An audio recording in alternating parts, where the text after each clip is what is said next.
ഈ താമരക്കണ്ണന്റെ സൗന്ദര്യം കണ്ടോ? ശിവ ശിവ ശിവ ശിവ. ഇതിനി വർണ്ണിക്കാൻ പറ്റിയ ഉപമാനങ്ങളൊന്നും മണ്ണിലോ വിണ്ണിലോ ഇതേവരെ ജനിച്ചിട്ടില്ല. ഭാഗവതോ നാരായണിയൊക്കെ ഭഗവാന്റെ വിവിധ ഭാവങ്ങളെ ഭക്തന്മാരുടെ സ്തുതിയായിട്ട് വർണ്ണിക്കാൻ ശ്രമിച്ചിട്ടുണ്ടെങ്കിലും ആ സുന്ദരക്കുട്ടന്റെ മുമ്പില് അതൊക്കെ പരാജയപ്പെട്ടു. എന്നെ ഒഴിവാക്കരുതേ എന്ന് പറഞ്ഞൊരു താമരപ്പൂവ് കണ്ണന്റെ പിന്നാലെ കൂടി. ആരുടെയെങ്കിലും സങ്കടം കണ്ടാൽ വല്ലാണ്ട് വിഷമാവണ ആളാണ് കണ്ണൻ.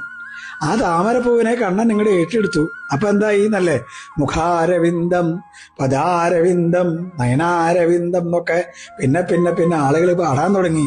താമരപ്പൂ പോലുള്ള കണ്ണാണ് കണ്ണന്റെ മുഖം കണ്ടാ താമരപ്പൂവാണ്, കാല് കണ്ടാ താമരപ്പൂവാണ്.